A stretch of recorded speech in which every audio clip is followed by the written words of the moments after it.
Good morning, students.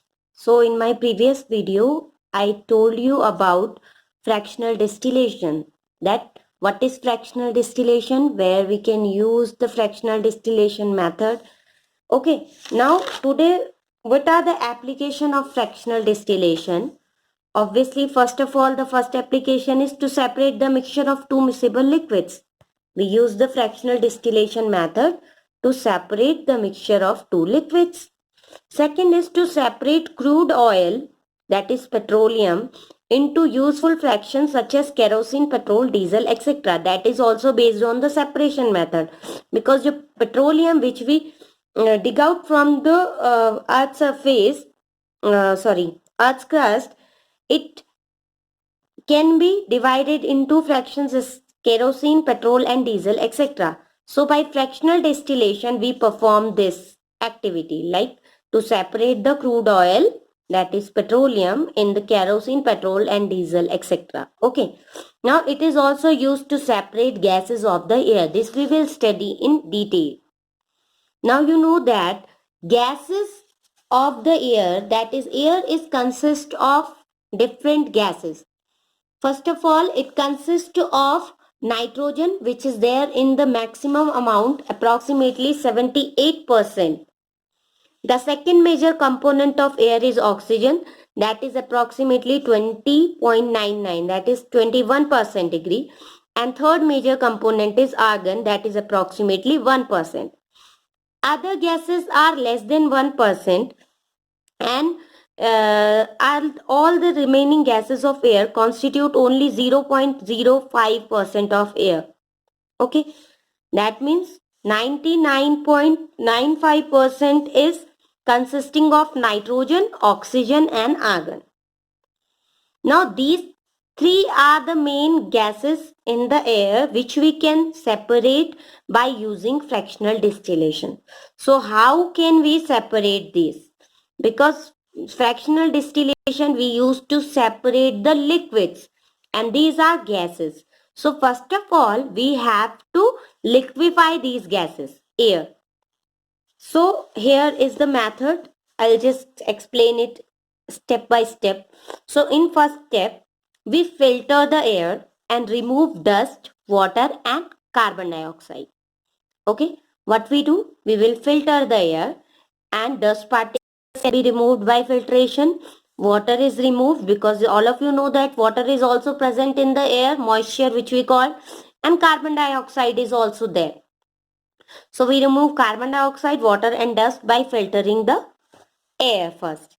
Then in second step, air is compressed at high pressure and then cooled and then allowed to expand into a chamber which makes the air even cooler. What we will do? We will first compress the air. Now after compressing it, we then cool it. So first of all, we have compressed it, and that means we lowered the pressure. And in the first chapter you have studied how can we change the gas into liquid state by decreasing the temperature and by increasing the pressure. So when we are compressing, that means we are pressurizing the gases, air which we are talking about right now. So after compressing it, we then cool it, and that means after cooling the temperature lowers, and then we allowed that gas, that means air, to expand into a chamber. Then we allowed that cooled gas, cooled air into a chamber to expand, and when it expands rapidly, the temperature gets even lower. That means जो gas है वो और भी cooler हो गई है और ठंडी हो गई है. Now we do this process, that means of compression, then cooling and then expansion, repeated times till the air compressed into a liquid, till the air changes into a liquid form. Now in step 3, due to the repeated action of compression, cooling and then expansion turns the gas into liquid form. Now we have liquid, which is a mixture of whose? Nitrogen, oxygen and argon. Now we have a liquid, and we can separate the nitrogen, oxygen and argon by fractional distillation. How? Now liquid air is fed into tall distillation column, distillation plants, which we have explained in a diagrammatic way. That is a very low scale process, you know, to perform the experiment or to perform the activity in the lab. But when we do some process on a real life basis, so those are not as simple as we study. Those are very large scale equipments. So now liquid air is fed into tall distillation column and warmed up slowly. Now what will happen? So I will show you the actual diagram. If it is, this is the diagram. Okay, this is the fractional distillation plant. So it's not as easy as you study, but main process and main method is the same. Okay, now we put the gases into the distillation column and then heat up it.